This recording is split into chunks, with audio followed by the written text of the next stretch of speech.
Alors, je vous rappelle qu'on parle lecture aujourd'hui, puis que je vous pose la question à vous, cher public, est-ce que vos enfants savent bien lire? Êtes-vous satisfait de la façon dont ils lisent? Est-ce qu'ils lisent correctement? Alors donc, je vais aussi vous donner tout de suite les façons de nous rejoindre si vous voulez discuter avec nos invités. Madame Régine Pierre, cette chercheure qui a lancé tout le débat de l'apprentissage de la lecture aujourd'hui, et puis Nathalie Morel qui a été enseignante pendant 14 ans au primaire, enseignante de lecture. Donc, alors voici donc comment faire pour nous joindre.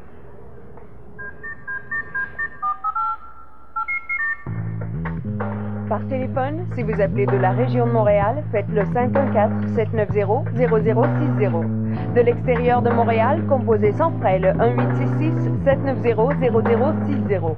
Par courriel, allez sur le site internet www.simondurivage.com et écrivez-nous vos questions et vos commentaires.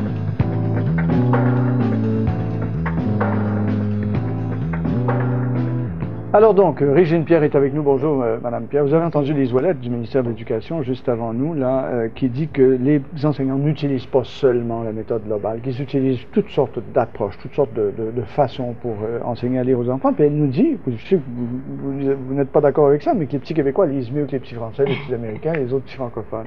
Je ne me prononcerai pas de savoir si les petits Québécois lisent mieux que les petits Français ou les petits Belges parce que je ne connais pas la recherche dont elle parle. Mais disons tout de suite que ce genre de recherche-là apporte des statistiques très, très générales qui n'étudient pas véritablement les processus de lecture puisque ça s'adresse à des enfants de 9, 10 ans et plus vieux.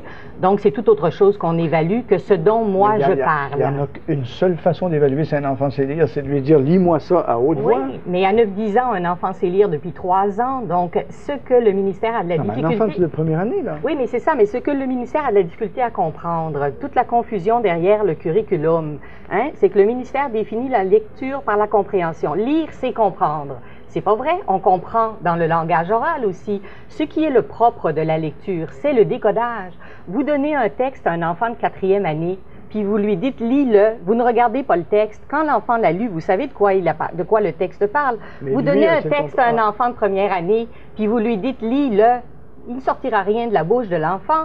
C'est ça, enseigner à lire. Prendre un enfant qui ne sait pas quoi faire avec ces petits caractères qui sont sur une page et faire en sorte qu'il soit capable de lire de telle sorte qu'il sache, lui, de quoi le texte parle et vous puissiez vérifier qu'il sait effectivement lire. Bon. Mais comment il devrait apprendre à lire alors? Si la méthode globale n'est pas bonne, là, comment il devrait apprendre? Alors, il faut déjà tout de suite mettre une nuance parce que la méthode globale fait partie de l'approche whole language. La méthode globale, c'est une des stratégies. La langue comme un tout, le whole. Le whole, c'est-à-dire on mise à la fois. Je dois tout de suite vous dire que tout ce que Mme Ouellette a dit, là, c'est du whole language. Hein? Elle n'a parlé que de ça. C'est-à-dire, pour enseigner à lire, il faut créer un environnement signifiant pour les enfants. Il faut favoriser une relation entre l'enseignant, positive entre l'enseignant et l'enfant. L'enseignant n'enseigne plus, il est un médiateur. Il aide l'enfant à découvrir les connaissances par lui-même. Oui. On stimule l'enfant. Tout ça, c'est du whole language. Et elle a utilisé un mot clé dans nos méthodes québécoises. Enseigner à lire, enseigner le décodage, ça n'est que du dépannage. On ne l'enseigne pas aux enfants, on leur montre si jamais ils ne savent pas reconnaître les mots. C'est qu'apprendre les syllabes, apprendre le LE, voilà, on ne l'enseigne pas systématiquement. Savez-vous, M. Durivage, que dans nos méthodes, on n'enseigne même pas les lettres aux enfants?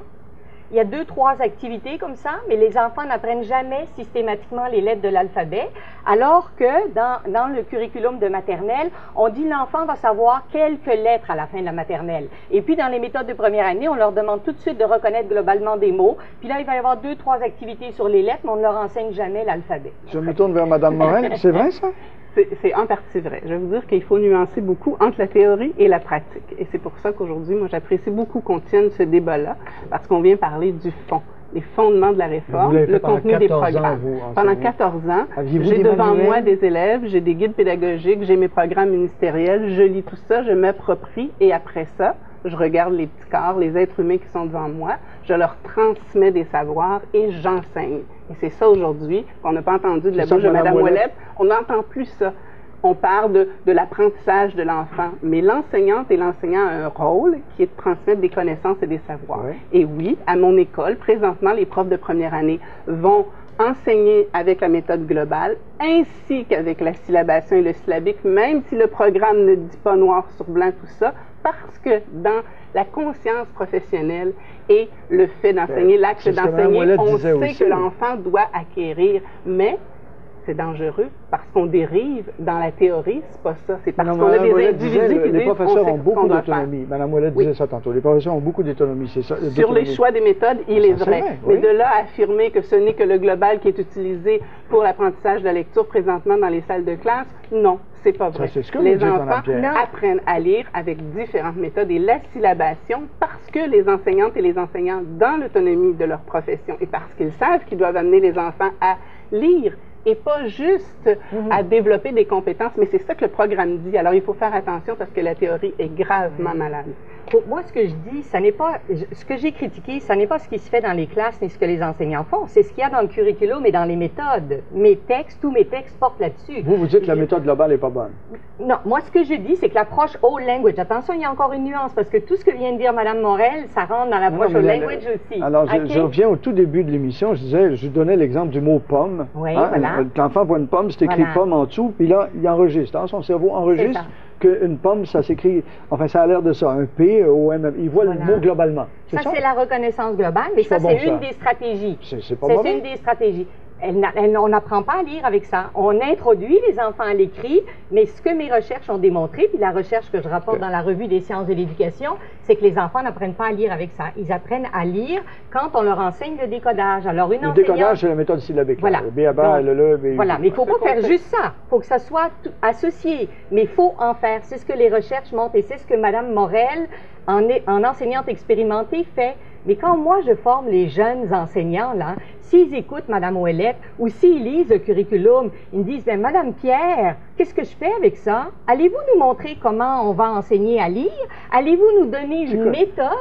C'est quoi le curriculum? Le programme. On appelait ça le programme dans notre temps. Aujourd'hui, on parle d'un curriculum. Le curriculum, c'est ce qui est défini par le ministère. Le ministère donne des grandes orientations. En fait, scientifiquement, dans un curriculum, ça doit être un programme qui traduit les attentes de la société en termes d'éducation en objectifs suffisamment clairs pour qu'on puisse développer des méthodes efficaces. C'est ça un programme. Avant de passer à nos téléspectateurs, parce que ça ne dérougit pas les téléphones et les courriels, est-ce que quand vous enseignez, vous n'enseignez plus dans le... Présentement, je ne suis pas dans ma salle de classe, non. Est-ce que vos enfants, au bout de la première année, savent lire? Il y a des enfants qui savent lire, d'autres pas. Et ça ne relève pas que de la méthode. Je veux dire qu'il y a des enfants qui ne savent pas lire pour plein de facteurs, et j'enseigne en milieu montréalais, alors il faut voir aussi qu'il y a la langue, la barrière linguistique, beaucoup clientèle allophone, nombreuse, des enfants en milieu défavorisé. Il y a une majorité qui savent lire, mais on a pris le temps, et là je vous dis, j'ai fait des vérifications même auprès de mes collègues dans les autres écoles, d'enseigner aux enfants les phonèmes, les graphèmes, et on les évalue malgré que la politique d'évaluation des apprentissages du MEC ne nous force pas à évaluer les connaissances. Bon, c'est grave. Juste, dernière question, Mme Pierre, avant de passer aux appels là, et aux courriels. Pourquoi vous faites ce débat-là aujourd'hui? Alors que c'est la rentrée scolaire, vous risquez d'inquiéter beaucoup de parents là, qui nous écoutent. Mais parce que, M. Durival, j'ai essayé de faire ce débat-là, moi, avant l'implantation du curriculum, et le ministère nous a empêché tout débat. Tout a été mis en œuvre pour qu'il n'y ait aucun débat. Autant chez les enseignants qu'à l'université, on nous a imposé ce curriculum-là.